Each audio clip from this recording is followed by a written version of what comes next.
I rebuilt my boyfriend's life. Then he uninvited me from his sister's wedding to bring his toxic ex. I, 29F, just walked away from a 2-year relationship where I was apparently nothing more than a rehabilitation center with benefits. This is the story of how I helped my ex rebuild his entire life, only to be replaced by the woman who destroyed it in the first place. How we met. I met Sam, 28M, at a coffee shop 2 years ago. He was sitting alone, staring at his laptop with this defeated expression. His coffee had gone cold. He looked like he hadn't slept in days. I was waiting for my order when he accidentally knocked over his cup. Coffee everywhere.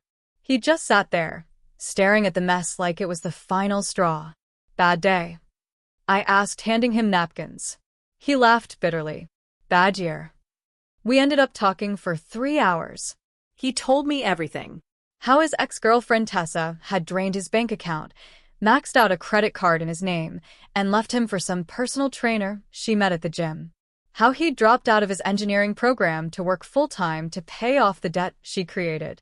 How he was living in a tiny studio apartment with a broken AC and no furniture. I'm sorry, he said finally. You don't need to hear all this. It's okay. Sounds like you needed to tell someone. He smiled for the first time. Yeah, I guess I did. We exchanged numbers. The early days. Our first few dates were simple. Coffee shops, walks in the park, cheap restaurants. Sam was sweet. Kind. Funny when he wasn't drowning in stress. But he was also a mess. His apartment was depressing. 1 futon. No TV. Broken microwave. The Wi-Fi didn't work half the time. Tessa took everything when she left, he explained. Furniture, my gaming console, even the nice coffee maker. Said she deserved it after putting up with me for 3 years. She'd also convinced him to take out a personal loan for her business idea that never materialized. $15,000 in debt. Plus the $8,000 credit card she'd maxed out. He was working 2 jobs, IT support during the day, food delivery at night, just to make minimum payments. I wanted to finish my degree, he said quietly. But I can't afford tuition and the debt payments. My heart broke for him. What if I helped? I offered. You barely know me. I know enough. You're a good person who got taken advantage of. Let me help. The rebuilding. I'm a systems analyst. I make good money. I'm also really good with budgets and financial planning. I helped Sam create a real financial plan. Step 1. Consolidate the debt. I helped him get a lower interest consolidation loan. Cut his monthly payments by $400. Step 2. Budget everything. I created a spreadsheet. Every dollar accounted for. Step 3. Increase income. I helped him negotiate a raise at his day job. Got him an extra $8,000 per year. Step 4. Cut the second job. With the reduced debt payments and the raise, he could quit food delivery and focus on finishing his degree. Step 5. Enroll back in school. I helped him reapply to the engineering program. He got in for the spring semester. Within 6 months, Sam went from drowning to treading water. Within a year, he was actually swimming. He moved out of the terrible studio into a decent 1-bedroom. I helped him furnish it, bought him a TV, a proper couch, a bed frame. Set up Wi-Fi in my name because his credit was still shot. Got him a gaming console for his birthday. He literally cried. I can't believe you did this, he said. You deserve nice things. I love you. It was the first time he'd said it. I love you too. Moving in together. After 18 months, we moved in together. Found a nice 2-bedroom apartment. Split the rent 60/40 since I made more. I brought most of the furniture. My couch, my TV, my kitchen stuff. Sam brought his clothes and his gaming console. The Wi-Fi was in my name. So was the electric bill. I had better credit, so it made sense. Sam was finishing his last semester of his degree. He'd graduate in May.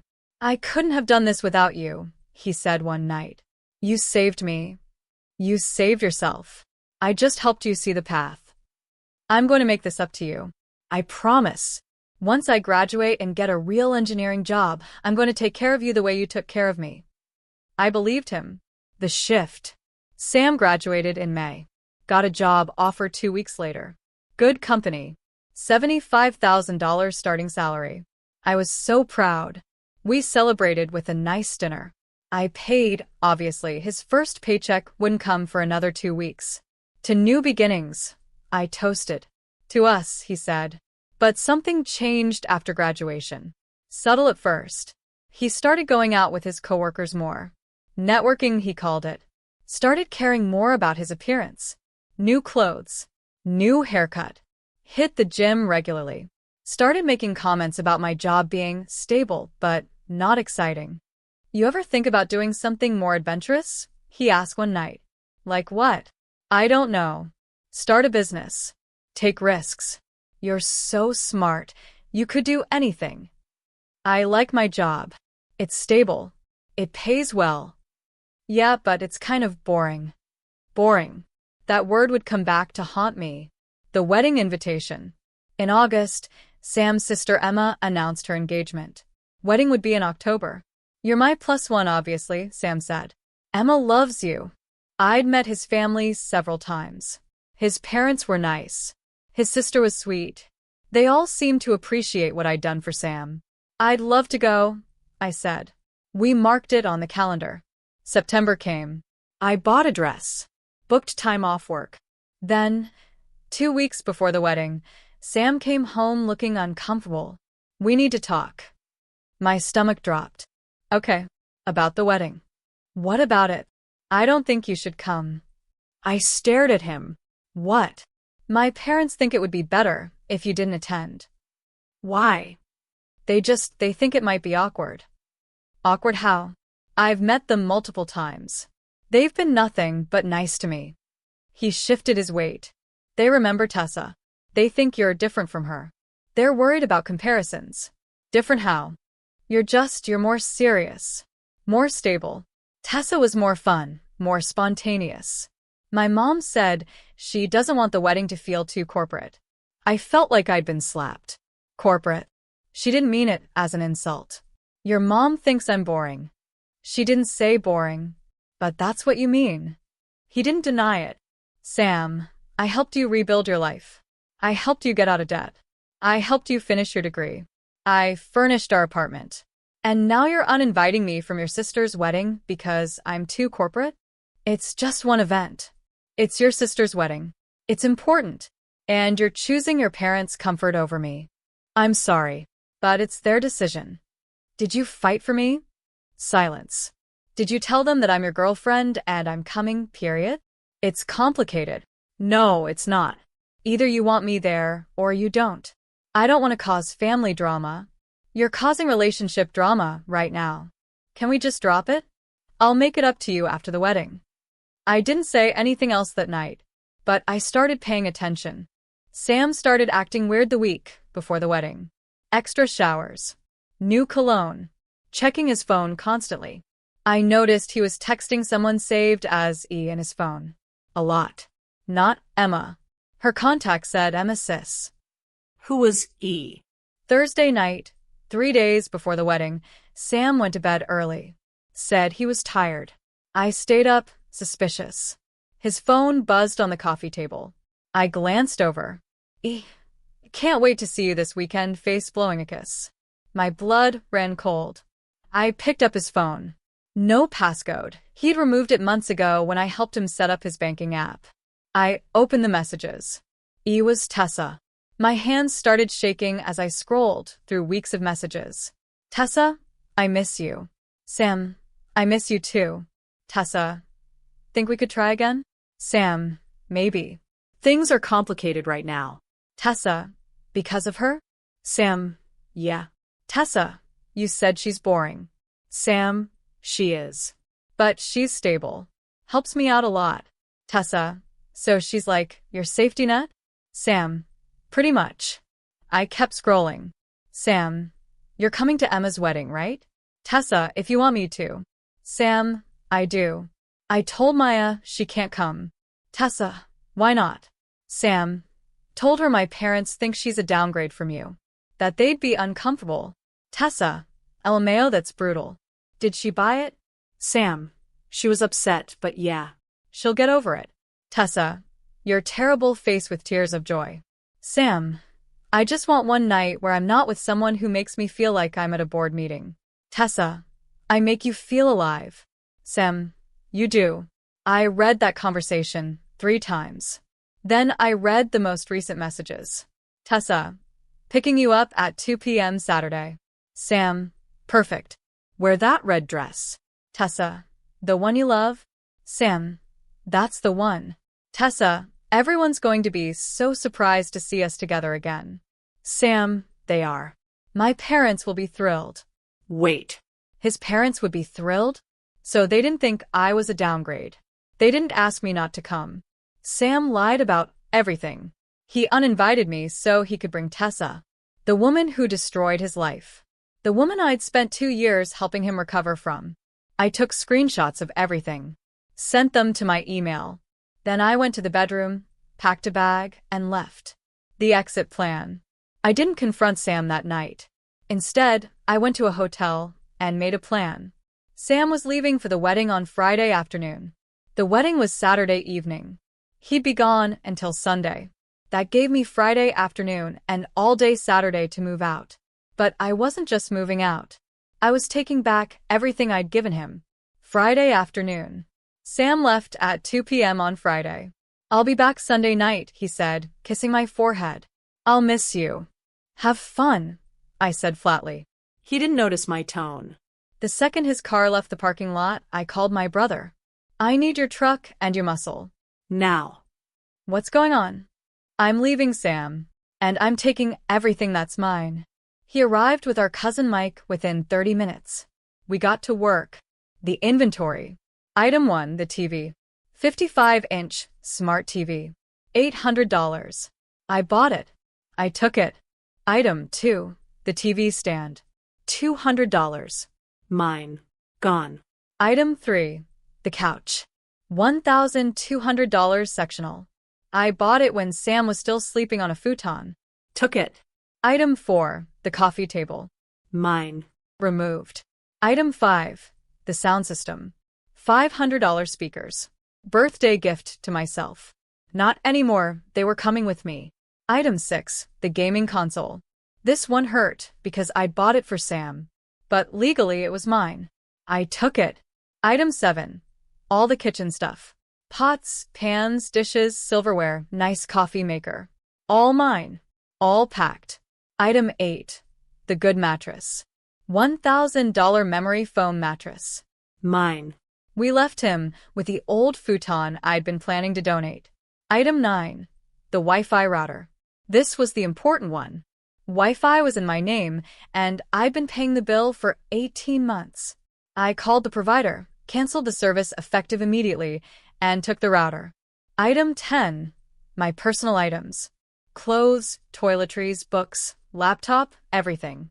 By 8 p.m. Friday night, the apartment looked like it had been robbed. Empty living room. Empty kitchen.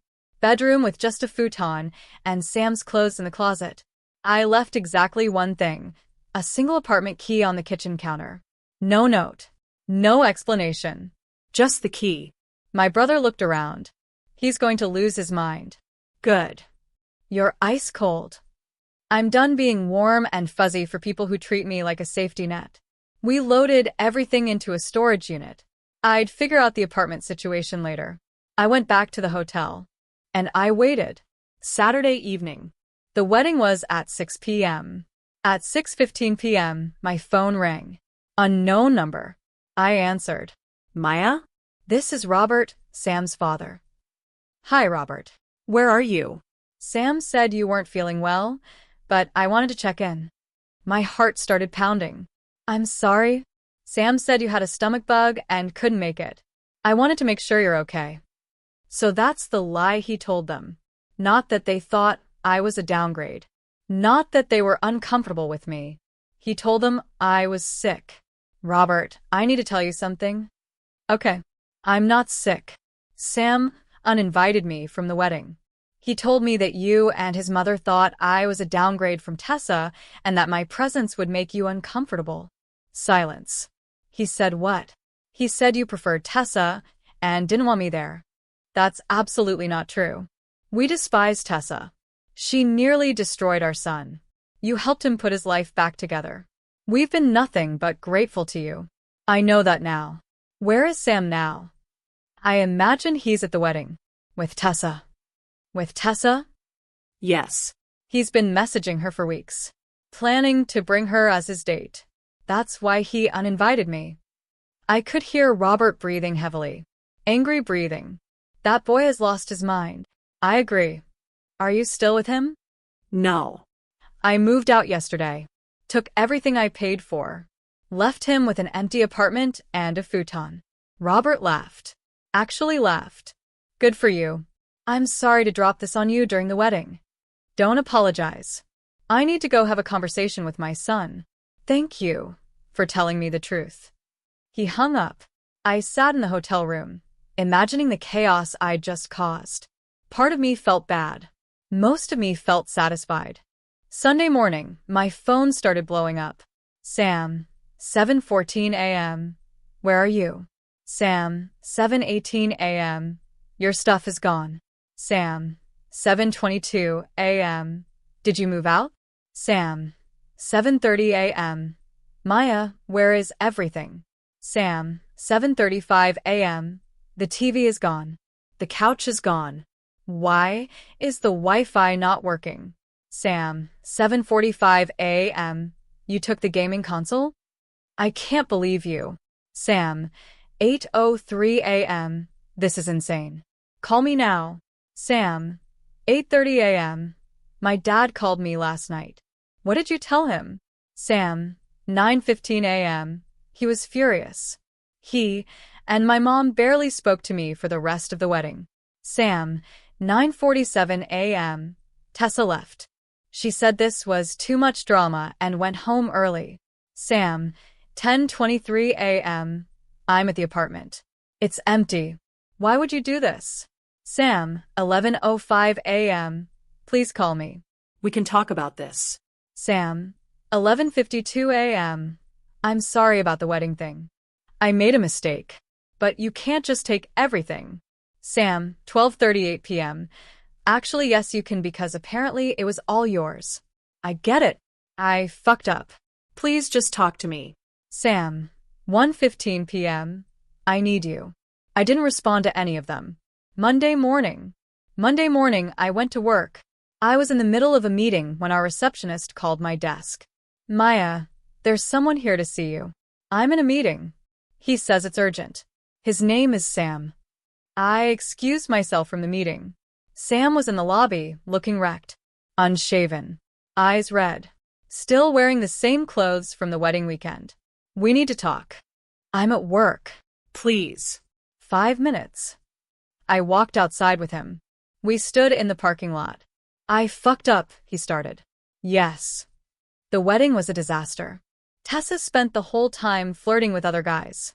She borrowed $200 from me and never paid it back.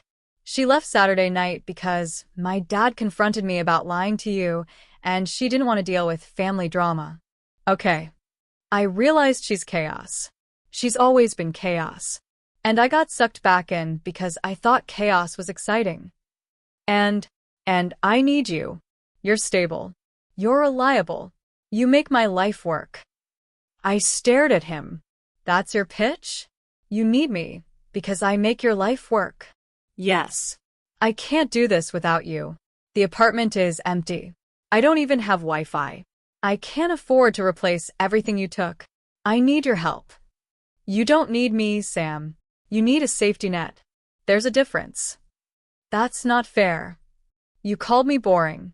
You uninvited me from your sister's wedding. You brought your toxic ex as your date. You lied to your parents about me being sick. You told Tessa I was your safety net. You said being with me felt like a board meeting. His face went white. You read my messages. Every single one. Maya. You didn't want me at that wedding because you're embarrassed of me. You think I'm boring and corporate and safe. But the second Tessa reminded you why you left her in the first place, you came running back to me. Because I'm the one who fixes things. I'm the one who pays for things. I'm the one who makes your life comfortable. I love you. No, you don't. You love what I do for you. You love the stability I provide. But you don't love me. That's not true. Sam, I spent 2 years rebuilding you. I paid off your debt. I helped you finish your degree. I furnished your apartment. I paid your Wi-Fi bill. I made your life possible. And the second you didn't need me anymore, you went back to the person who destroyed you. Because you don't want stability. You want chaos. You crave it. I don't. Yes, you do. You're bored by me. You always will be. Because I'm not dramatic enough. I don't create emergencies for you to solve. I don't take your money or max out your credit cards. I just exist. Boring, stable, reliable me. He was crying now. Please don't do this. I'm not doing anything. I'm just stopping. Stopping the help. Stopping the support. Stopping the safety net. What am I supposed to do? Figure it out. You're an adult with an engineering degree and a good job. You'll survive. But I need you. You need a therapist, not a girlfriend who manages your life for you. I turned to walk back inside. Maya, wait. Goodbye, Sam. I walked into my building and didn't look back. Through the glass doors, I watched him stand in the parking lot for 10 minutes before finally getting in his car and driving away. The aftermath. Sam texted me every day for 2 weeks. Apologizing. Begging. Promising he'd changed. I blocked his number. He showed up at my apartment once. I didn't answer the door. He sent flowers to my office. I threw them away. Eventually, he stopped. I heard through mutual friends that he moved back to the terrible studio apartment. Sold the furniture I'd left him, the futon and his clothes, basically, to buy a used TV and Wi-Fi router. Tessa apparently texted him a few times, but he didn't respond. Guess he finally learned that lesson. His sister Emma reached out to apologize. Emma, I had no idea Sam uninvited you to bring Tessa. I'm so sorry. If I'd known, I would have uninvited him instead. Me, it's not your fault. I hope the wedding was beautiful despite the drama. Emma, it was. But it would have been better with you there. For what it's worth, my whole family thinks Sam is an idiot. Me, he is. But he's not my problem anymore.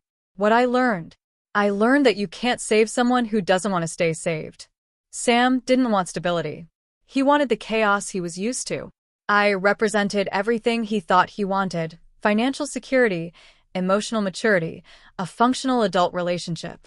But what he actually wanted was the drama, the dysfunction, the chaos. Because chaos feels like passion when you don't know any better.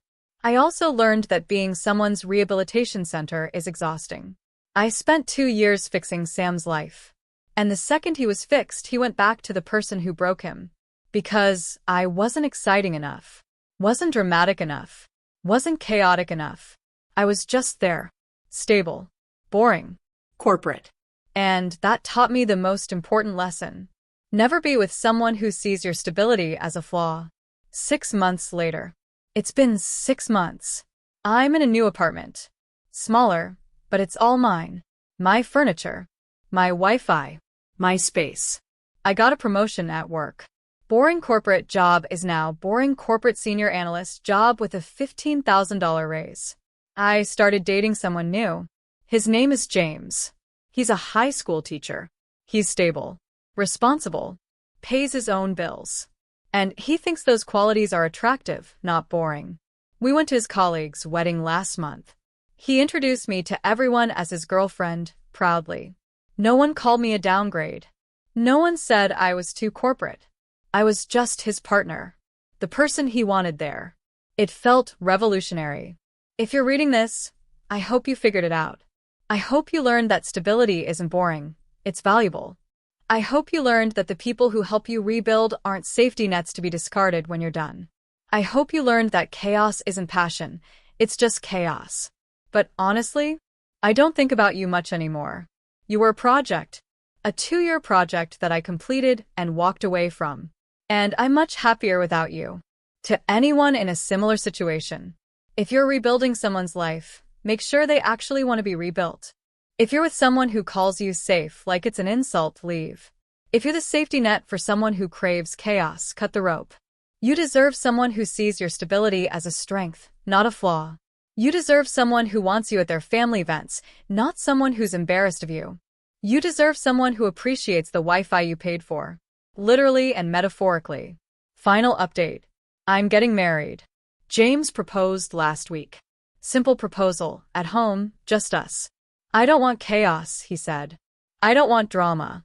I just want you, your stability, your reliability, your beautiful, boring corporate self. I laughed and said yes. Sam sent a message when he saw the announcement on social media. Sam, congratulations. He's a lucky guy. I didn't respond. Because James isn't lucky. He's smart. Smart enough to value what Sam was too stupid to appreciate. For everyone asking, do you regret helping Sam? No. I don't regret helping someone who needed it. I regret staying after he proved he didn't value it. Was taking everything too harsh? It was all mine. Legally, financially, morally mine. I took what I paid for. Do you think Sam learned his lesson? I don't know. I don't care. Not my problem anymore. Did his family stay in touch? Emma and I text occasionally. His parents sent an apology card. But I'm not part of that family anymore, and that's okay. Are you happy? Profoundly, completely, boringly happy. And that's the best revenge. I rebuilt my boyfriend's life. He uninvited me from his sister's wedding to bring his toxic ex. I took my TV, my Wi-Fi, and my dignity and walked away. Best decision I ever made. Turns out, boring and stable beats chaotic and dramatic. Every single Time.